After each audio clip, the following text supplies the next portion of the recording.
Hello दोस्तों, नमस्कार। आप सभी को स्वागत है अपना यूट्यूब चैनल विनय सक्सेस क्लास। तो विनय सक्सेस क्लास यूट्यूब चैनल पर आप लोगों को वीडियो देखने को मिलेगा या रूट्स क्लासेस यूट्यूब चैनल पर वीडियो देखने को मिलेगा। ठीक है, तो सबसे पहले हम लोग चलेंगे और कहाँ चलेंगे। सबसे पहले पहला क्वेश्चन रहेगा आज का नेपोलियन बोनापार्ट के बारे में। ठीक है, नेपोलियन बोनापार्ट का इतिहास का सबसे पहले सुन लीजिए।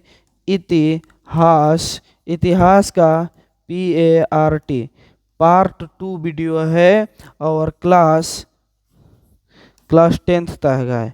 ठीक है, क्लास 10th तक है, जो कि पहला वीडियो डाल दिए हैं और ये दूसरा वीडियो चलने का प्रयास में है और हम लोग प्रयास करते हैं कि दूसरा वीडियो भी बहुत अच्छा हो। ठीक है, सफल हो हम लोग काम में। तो सबसे पहले देखा जाए, सबसे पहले हम लोग देख रहे थे नेपोलियन बोनापार्ट जी के बारे में। और नेपोलियन बोनापार्ट जी यहीं पर हैं, जैसे लग रहे हैं कि अरबाज सर के मौसा जी हैं। क्या अरबाज सर?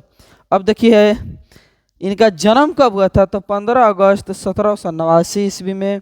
ठीक है, और 69 ईस्वी में 15 अगस्त 1769 ईस्वी में जन्म हुआ था। और इनका बचपन का नाम नेपोलियन दी बोनापार्ट था और फ्रांस की क्रांति में सेनापति के रूप में काम कर रहा था। और इस इतिहास में नेपोलियन बोनापार्ट को विश्व का सबसे महान नेपोलियन सेनापति में गिना जाता था। यानी कि नेपोलियन बोनापार्ट जी को विश्व के सबसे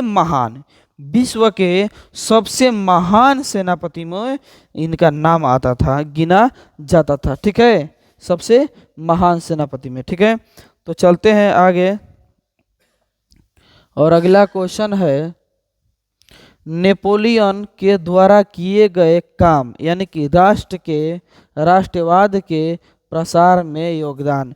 राष्ट्रवाद के प्रसार में इनका क्या योगदान है और नेपोलियन के द्वारा किए गए काम क्या है। ठीक है, नेपोलियन के द्वारा किए गए काम क्या है। अभी 11:30 हो रहा है रात को। ठीक है, तो ध्यान दिया जाए, रिकॉर्ड हो रहा है। बहुत कष्ट होता है क्योंकि दिन में हम लोग का ऑफलाइन क्लासेस रहती है और रात में प्रयास करते हैं ऑनलाइन क्लासेस के लिए, लेकिन टाइम नहीं मिलता है। तो आज 1 जनवरी है, इसीलिए इतना कष्ट करना पड़ रहा है। टाइम मिला है आज हम लोग को। तो चलते हैं बाबू। यानी कि विशेषाधिकार, यानी कि विशेषाधिकार को समाप्त कर दिया गया। ठीक है, यातायात के नियम, यातायात के साधन को सुगम और सस्ता कर दिया गया ना। संचार व्यवस्था को अच्छा और सुगम कर दिया गया।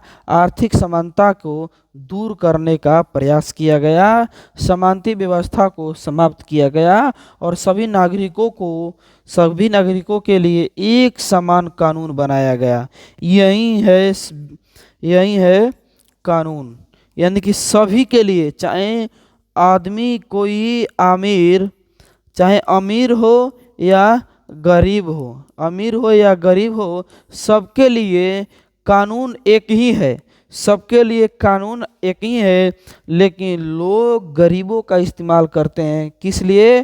पैसे के लिए। क्योंकि गरीबों के पास पैसे की व्यवस्था कम होती है और अमीरों के पास पैसे की व्यवस्था अधिक होती है। इसीलिए लोग कानून के भी उल्लंघन करने लगते हैं और इन पर कोई दबाव नहीं पड़ती है। और यही गरीब आदमी कुछ गलत कर दें तो उन पर सारा रूल नियम लग जाती है। ठीक है, सारा रूल नियम लग जाती है।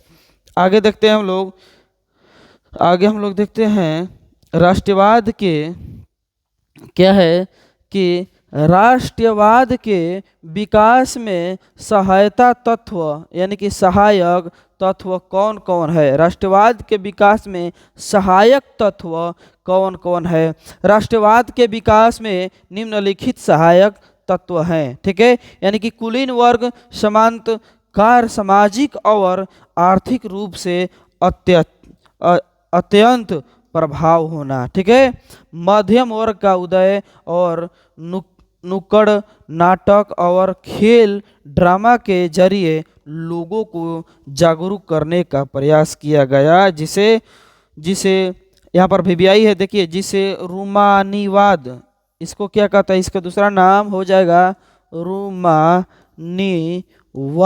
क्या होता है? रूमानीवाद कहा जाता है, रूमानीवाद कहा जाता था। ठीक है, आगे देखते हैं हम लोग। आगे है क्वेश्चन बहुत शानदार। ठीक है, उदारवादी राष्ट्रवाद से आप क्या समझते हैं? अगला क्वेश्चन है, उदारवादी राष्ट्रवाद से आप क्या समझते हैं? तो उदारवादी राष्ट्रवाद पढ़ने से पहले सुना जाए और समझा जाए।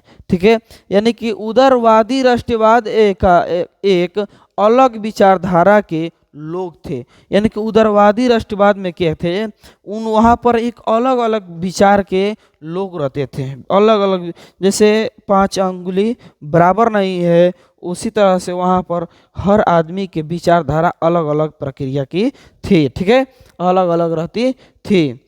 जो आर्थिक समानता और बल देते थे, जो आर्थिक समानता और बल देते थे, उदारवादी राष्ट्रवाद के तहत आर्थिक समानता के आधार पर गरीबों को आगे बढ़ाने का बल दिया जाता था। यानी कि इसी के आधार पर, उदारवादी राष्ट्रवाद के आधार पर वो लोग चाहते थे कि गरीब लोग आगे के तरफ बढ़ते रहें और विकास करते रहें और कार्य अच्छे तरीके से और अच्छे नियमों से पालन के साथ किया जाए। ठीक है, तो आगे देखते हैं उदारवादी राष्ट्रवाद के मूल सिद्धांत। यानी कि उदारवादी राष्ट्रवाद के मूल सिद्धांत कौन कौन सी है देखा जाए तो ये समांती पादरी तथा चर्च, समांती पादरी तथा चर्च यानी कि खिलाफ थे। यानी कि ये लोग क्या करते थे कि इसका पादरी तथा चर्च के क्या थे, खिलाफ थे। क्या थे?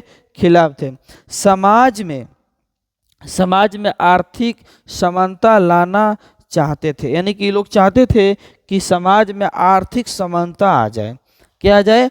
आर्थिक समानता आ जाए। ठीक है, निजी संपत्ति के सुरक्षा पर बल दिया जाए। ये लोग चाहते थे कि जो निजी संपत्ति है उसकी सुरक्षा पर क्या किया जाए? बल दिया जाए। क्या किया जाए? बल दिया जाए। ठीक है, और अपना अधिकार दिया जाए, आर्थिक उदारवादी। ठीक है, इसके आगे वाला थोड़ा सा देख लिया जाए और क्वेश्चन चलते हैं। बढ़िया क्वेश्चन है, यानी कि ज्वेलवेराइन क्या है? ठीक है, ज्वेलवेराइन एक व्यापारिक संस्था थी जिसका गठन 1834 में फ्रांस ने किया था। इसका मुख्य कार्य व्यापारियों के हित का रक्षा करना था। इस संस्था ने पूरी जर्मनी को आर्थिक रूप से एक कर दिया।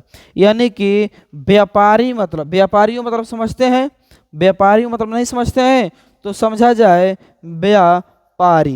व्यापारी, यानी कि जैसे व्यापारी लोग होते हैं, बिजनेस करते हैं। जैसे मेरे गांव से क्या किए, 5 गो भैंस खरीद लिए। क्या किए? 5 गो भैंस खरीद लिए और उसी भैंस को आगे बेचने लगे और 10 गो गाय खरीद लिए। मान लीजिए 20,000 के एगो भैंस खरीदे तो 5 को भैंस खरीदे तो 1 लाख के भैंस खरीद दिए। 20 पाँचे 100, यानी कि 1 लाख के भैंस खरीदे और उसी भैंस को कितना बेचे? 2 लाख में बेच दिए। ठीक है, 2 लाख में बेच दिए। तो ये यही लोग बिजनेस करते थे, यानी कि व्यापार करते थे। ठीक है, समझ में आया? उम्मीद करते हैं कि सबको समझ में आया होगा, क्योंकि यहाँ पर भैंस की बातें है। ठीक है, अब देखिए रूढ़िवादी की पुनर्स्थापना हुआ था, यानी कि वाटरूल का युद्ध। यानी कि इसका जब वो युद्ध हुआ था तो उसके बारे में थोड़ा सुना जाए और देखा जाए। युद्ध के बारे में देखा जाए, वाटरलू का युद्ध 18 जून 1815 ईस्वी में लड़ा गया था। कब लड़ा गया था? 18 जून को। कब लड़ा गया था? 18 जून को। समझ रहे हैं? कब लड़ा गया था? 18 जून को। लो किधर तो भाग गया। अरबाज सर आइए और इसको देखा जाए, कहाँ भाग गया जी? कोई घबराने की बात नहीं है बाबू, हम लोग अभी सीख रहे हैं, ठीक है? क्या कर रहे हैं हम लोग? सीख रहे हैं। और अरबाज सर हेल्पर के रूप में आए हैं आज, और ये भी सीख रहे हैं लग रहा है ना। Thank you sir, love you. सुनिए, तो हम लोग काम कर रहे थे कहाँ पर?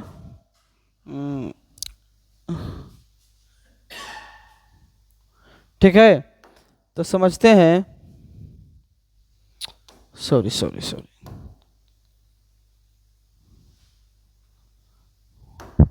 हाँ, वाटरलू का युद्ध 18 जून 1815 ईस्वी में लड़ा गया था। नेपोलियन का ये अंतिम युद्ध था। नेपोलियन का ये अंतिम युद्ध था।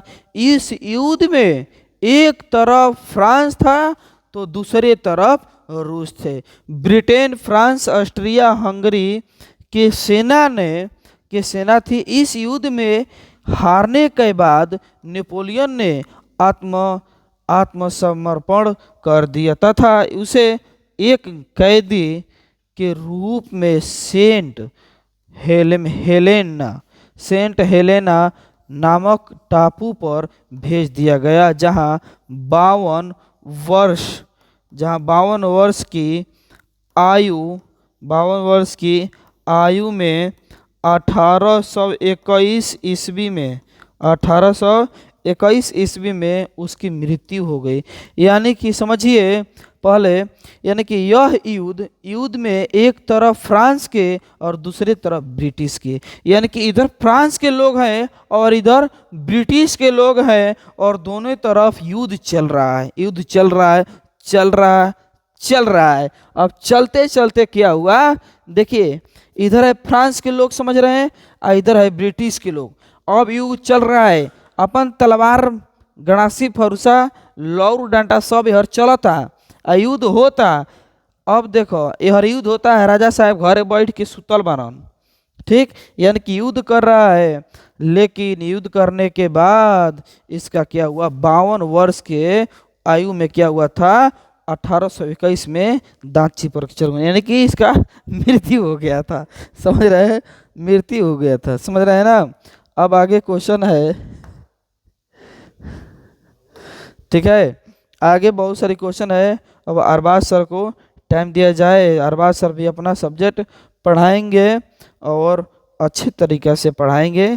तो आज के लिए इतना ही। जय हिंद, जय भारत, लव यू दोस्तों, थैंक यू।